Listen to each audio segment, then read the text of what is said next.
Have you ever wondered what it was like playing at the Division One level?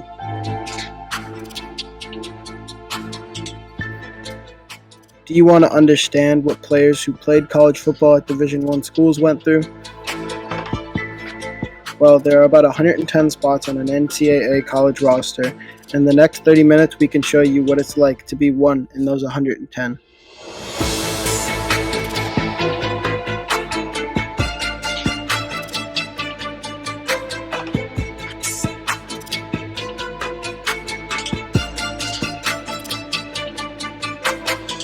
Jumping right into it, my first question is, do you have any memorable experiences or moments from any days that you were playing in high school?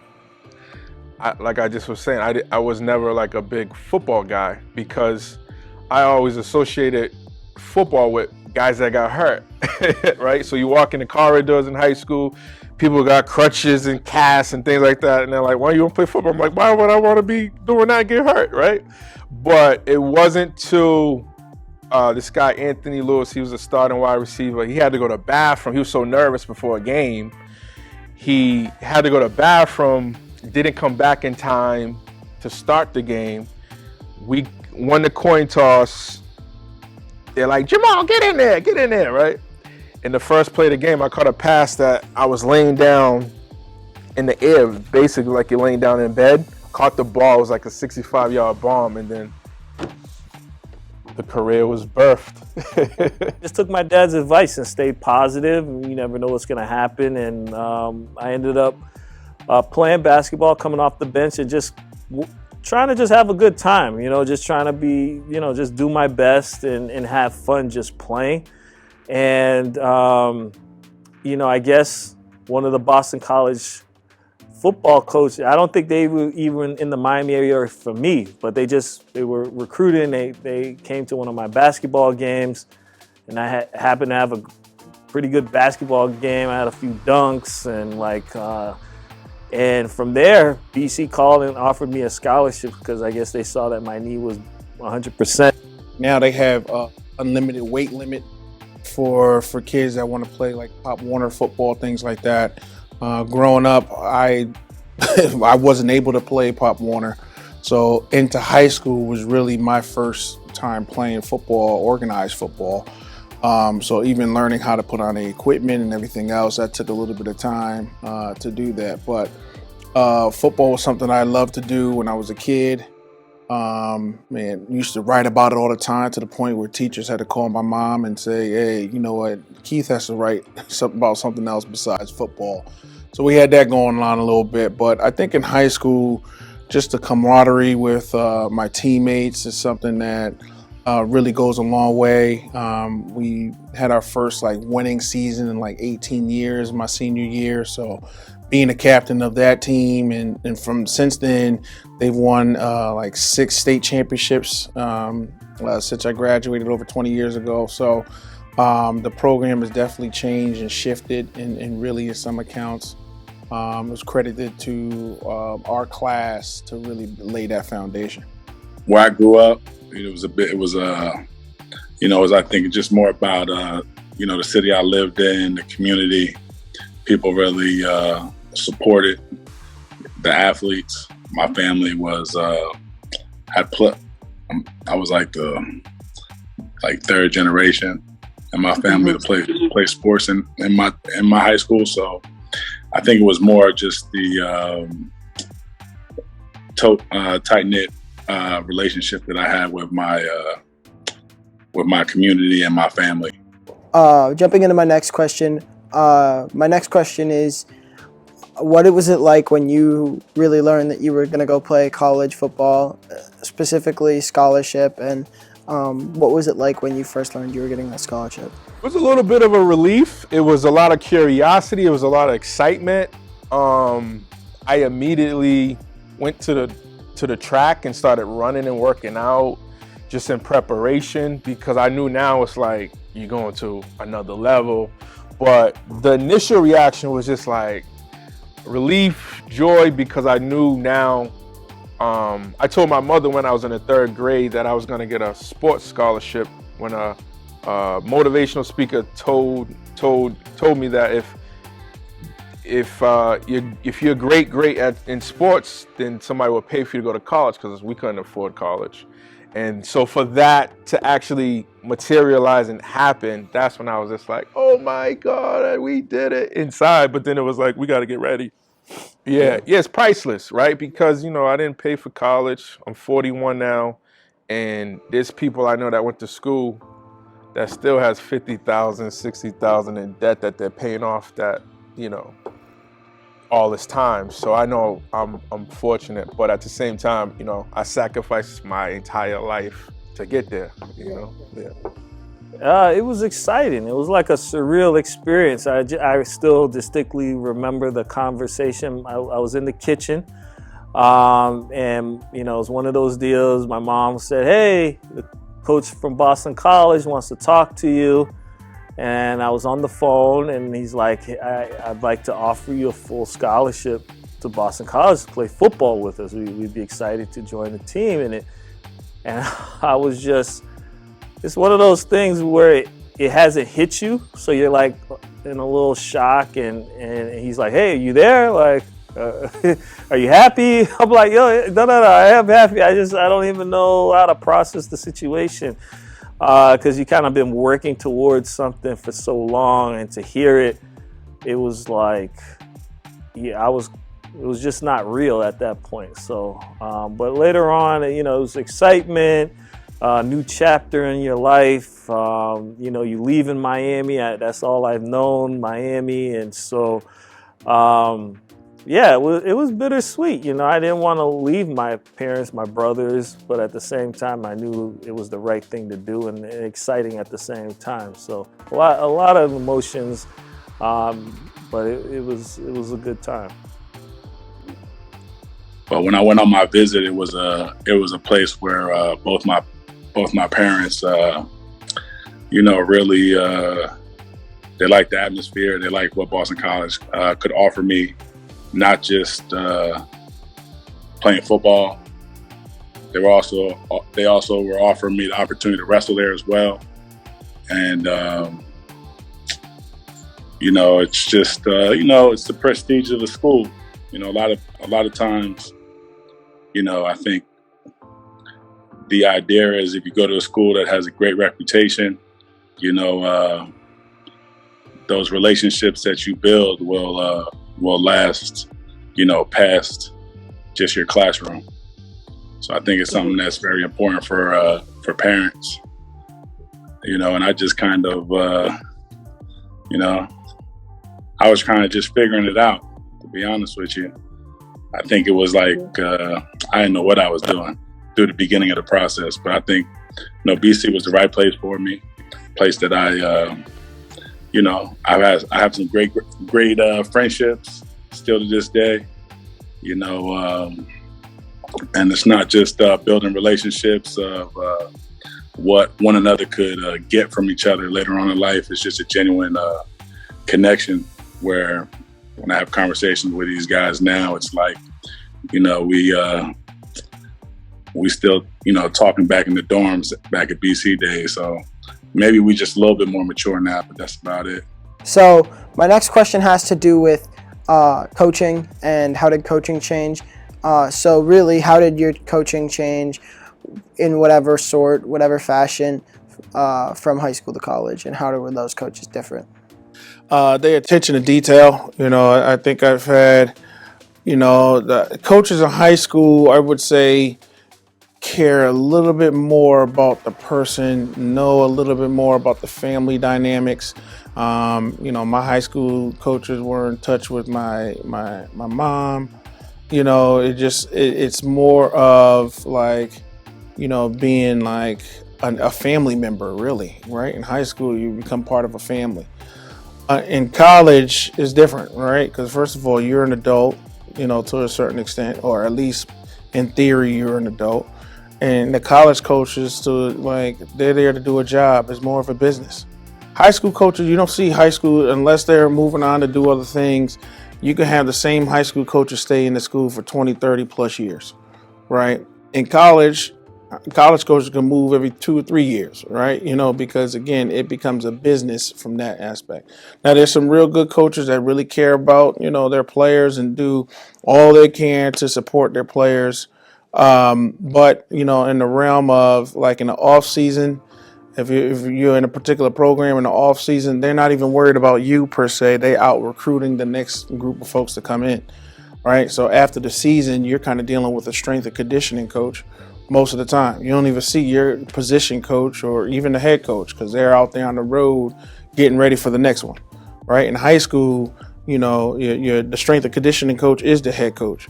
Your academic advisor is the head coach, right? And so, the person that's your tutor in some cases might be your coach, right? Even your parent might be the coach, right? So it's a different role that a high school coach plays in comparison to the college one. It was night and day compared to my high school. Like, I think now, what kids are doing now compared to what I was doing back in 1998, 2000s, is completely different. But I would say the coaching was definitely a level up. My next question has to do with focus on academics and athletics, and how did that change throughout playing in high school, playing in college, and overall, how did your education change throughout the whole process?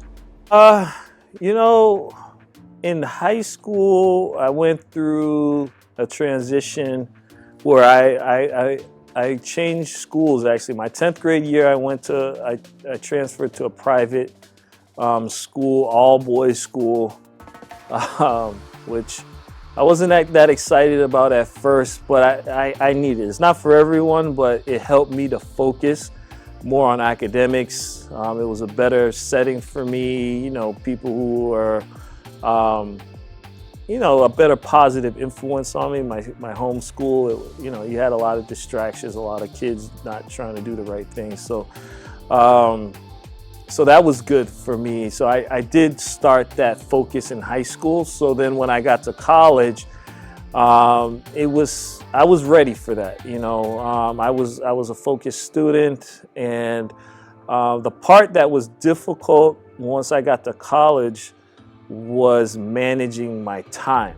Like in high school, with your parents kind of being on you and telling you what to do, and your coaches telling you what to do. In college, it was different because if you decided not to go to class that day, my mom wasn't there to say, hey, you need to go to class and stuff like that. So it was harder. And then coming from Miami, I'd never experienced weather colder than 60 degrees. So I was guilty of missing a few classes my freshman year in the winter time, just going through my first winter, being a bit depressed, homesick. So I did struggle a bit academically my freshman year, but whatever school you're looking at the support systems, looking at the graduation rate of athletes is important. Double sessions. So double sessions is basically you practice twice in one day, and you leave your dorm room at 6, and you don't come back till 8 at night. So the schedule and how intense it was, that was something that was really different. And then again, just the physicality. Now every hit hurts, right? And it's that's kind of welcome to college moments. It's just when you catching a fade, they can't do that these days. But Pedro Sereno, number 3, outstanding athlete and safety and teammate, he came and clocked me and knocked me off my feet, and I hit the ground hard. Woo! And I was like, all right, no more smile. Let's go. Right. Yeah. So, in some ways, for me, making sure that, I was focused on academics. I was a pretty decent student in math, so that was my subject. So I kind of took it and ran with it. And one of the things I try to tell students now, it's really applying the same type of characteristics, focus, attitude, like you would, let's say, if you're into buying a new video game, for instance, right? You get a new game, you don't know how to play this game. So what do? You kind of research that, right? You may call YouTube it up. You might look at YouTube or figure out, how can I pass this level? How can I beat this stage or whatever else? So you're doing your research that way. You may call a friend, right? Hey, how do you, hey, I can't pass this level. What have you done on this level, right? And somebody could teach you, right? Or you might grind it out yourself and continue, whether you die on that particular setting stage that you're in that game or what, you continue to find a way to get it done, right? So if you could take that same attitude when you get into the sports realm, when you get to the academic realm, right, that's important as well, right? So you find ways to get it done, right? If there are certain classes that you have that you're going to flourish in, right? Like I said, mine was math. And so I was decent math. So at any time, all the way through taking AP calculus, things like that, derivatives, anti-derivatives. I remember, those type of deals. You have that in there. And then there might be other subjects where, it's a struggle, right? And so those subjects that you may struggle on a little bit, doing your proper research. How can I, find the extra help that's important, right? How can I make sure work with a peer or some type of tutor, whatever the case may be, to find a way to get it done, right? And so the same things that you use, that work ethic that you use athletically, just applying that same thing when it comes to your academics, right? And that will help you so you can create yourself to be overall a well-rounded person as you move forward in whatever it is you do in life. School was a lot harder for me in the beginning, where, something that you just kind of, I don't think many kids like school. Everyone would rather watch TV, play video games, be outside, do anything else but homework. But learning is something that, some people could just remember things, a little bit easier. Some people could pick things up really quick. But as far as learning is an everyday thing. And I think that's just something that my dad always kind of, pushed on me and my siblings, was that he didn't care if we didn't get it now. It's a bigger picture, and that we're going to keep on studying because eventually it's going to kick in. So my next question has to do with the game itself, and how did, going from high school football, being who you are, from being that player that you are at the Division I school, being, what was that transition like in terms of the game? Tim Davis, I think he was a junior or senior. My freshman year at Boston College, we was driving downtown on our rare day off, and I was like, tell him, hey, what do I need to do if I need to take a day off, or go to dentist or whatever, miss practice basically. He stops the car abruptly. Looked at me, was like, are you out of your mind? Ain't no days off. You know what I mean? It was just that's when I kind of knew. I was like, oh, this is real. You know what I mean? So it's not a game no more. Once you go from high school to college, not a game no more. The game is so much faster. So, in high school, you make all conference, all state. You get all these accolades for what you've done in high school, right? And, from my vantage point, is considered, one of the tops in the state, right? And so, not only am I the best on the team, but some would argue I was the best in the state. Quite frankly, I was inducted to my high school's Hall of Fame. Right. And so you have all these accolades coming out of high school, but then all of a sudden you go to college and find out everybody's on the same level. Everyone's all conference or all state in their respective high schools from all over the country. Yeah, I mean, one of the main things, and you'll probably hear this from most college athletes, is you go from being the big fish in a small pond to the small fish in a big pond. And what I mean by that, you go from being probably the top player on your team, maybe even in your region or conference, to being another guy. Everybody on the team was the top player in their team and their town. And so the level of competition day to day was a tough transition. Yep, it's faster. It's faster, they're bigger, they're stronger, they're smarter. So my next question has to do with, similar to the first one, it has to do with memories. And what was a memory that you had from your time in college, and memorable moments as far as the game or outside of the game?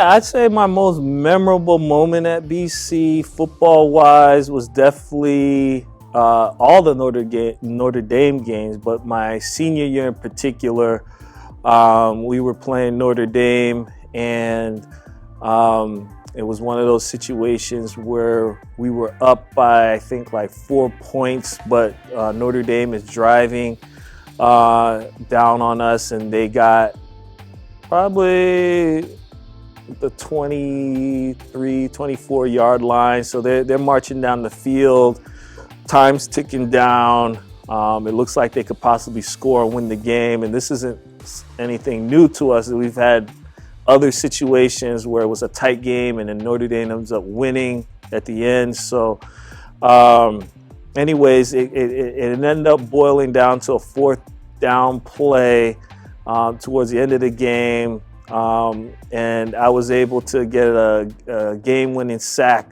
which ended the game, which was pretty exciting. So that's the play most of my teammates remember about me, one of the plays I remembered. And not even so much because of the sack. I mean, that's definitely a big part of it. But I was, on the field for a long time. It was one of those games where the defense is out there a long time. I was tired. And, I said, just one more play. And I missed a sack earlier in the game, but it's something I took away from just a life experience. Like, you never know when that play is going to be, or that opportunity is going to be where you get to shine and do your thing. So it's important to give your best effort every time. Yeah, scoring touchdowns against Notre Dame.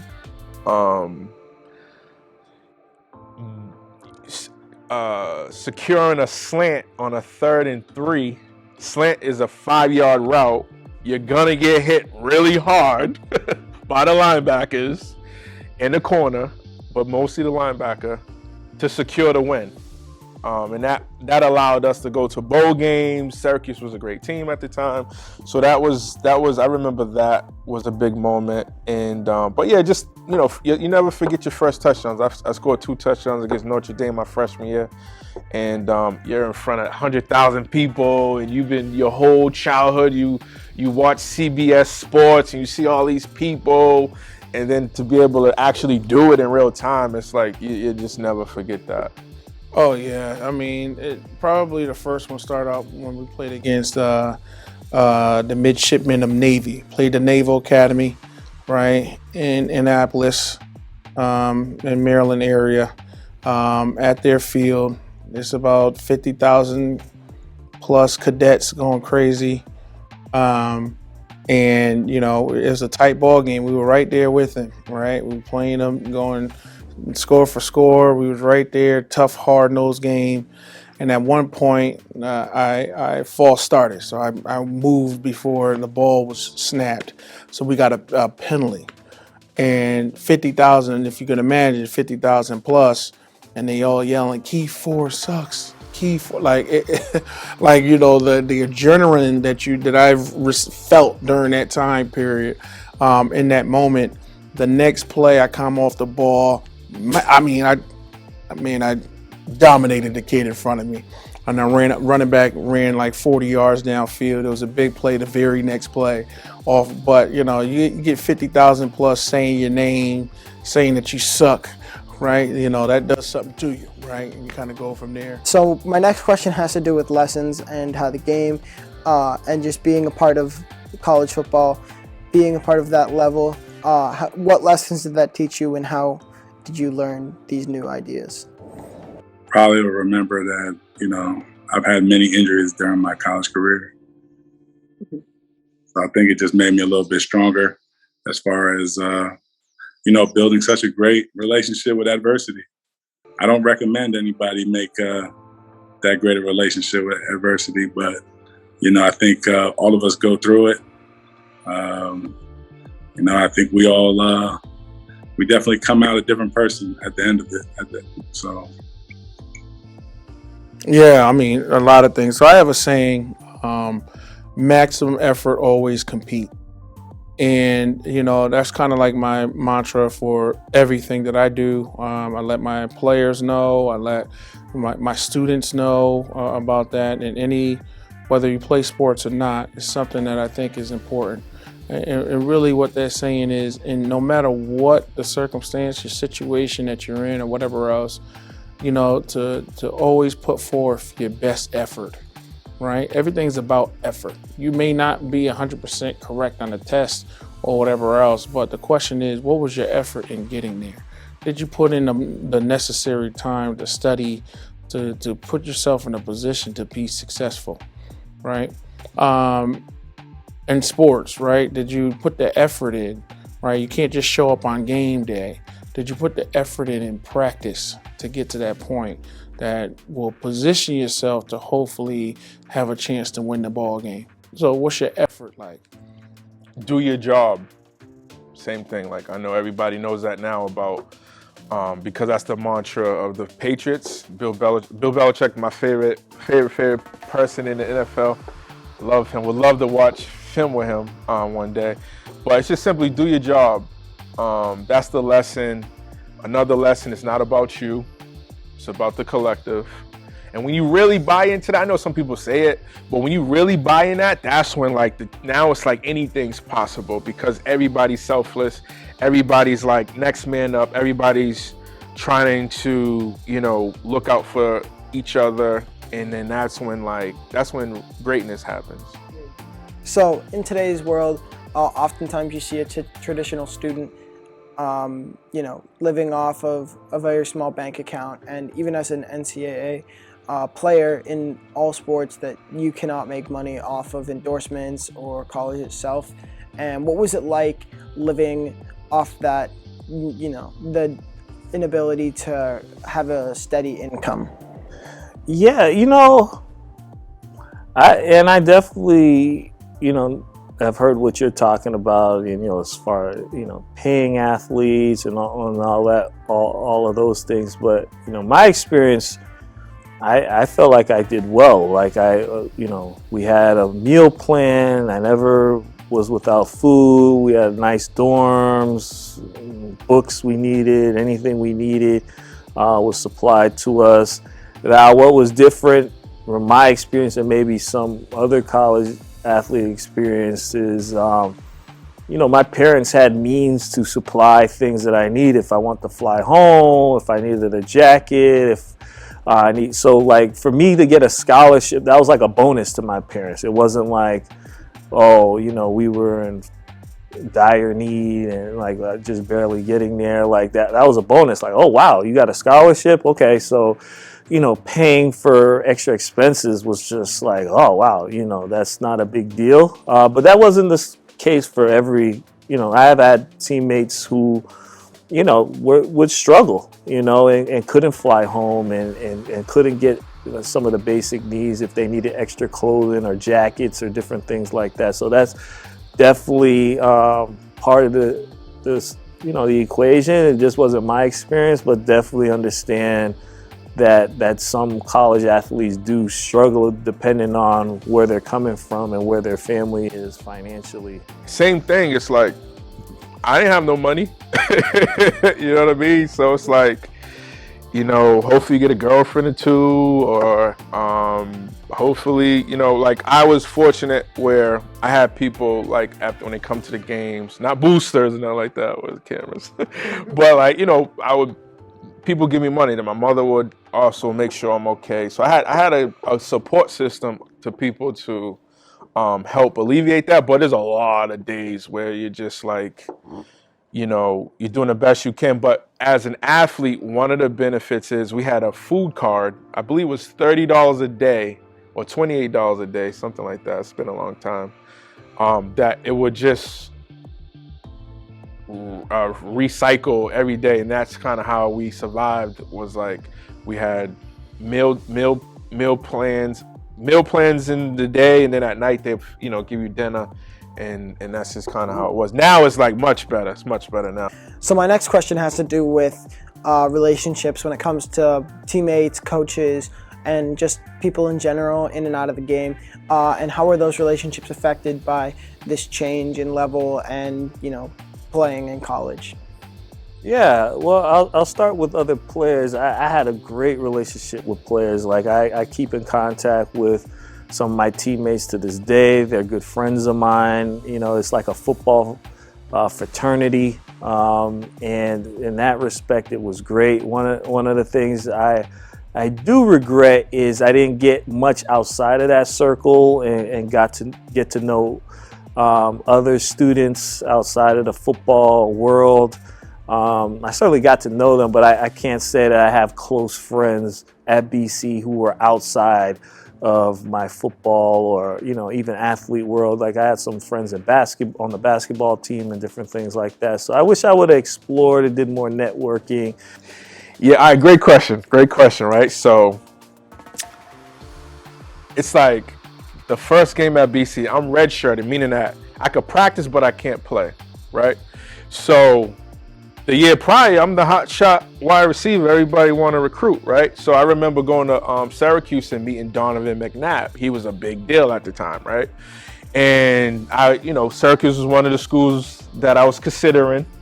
And but at the same time, I'm a fan. I'm like, that's Donovan McNabb, you know what I mean? Even though the colleges and everybody looking at me like, that's Jamal Burke. But I'm looking at, that's Donovan McNabb, right? So now, in college, I'm playing against Donovan McNabb, but I'm a redshirt freshman year, so I'm still a fan. So every time he throws a pass, I'm like, yo, you see that pass? I'm like, I'm a fan. I'm still a fan. You know what I mean? And so I remember we lost that game. We got killed. And at the end of the game, right before it ended, I was like, I'm gonna go get his autograph, right? And Pedro Sereno. He was like, yo, you gonna get his autograph, I'm gonna punch you in your face, right? And because he said, hey, I know you think he's done with me now, but he's like, you Jamal Burke.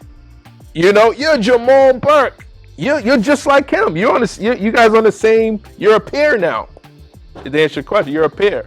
And then that's when I kind of again had to lock in, change my mentality. But I would never forget that moment.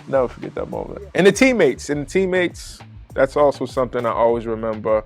And then earning the respect of your competitors, that's priceless.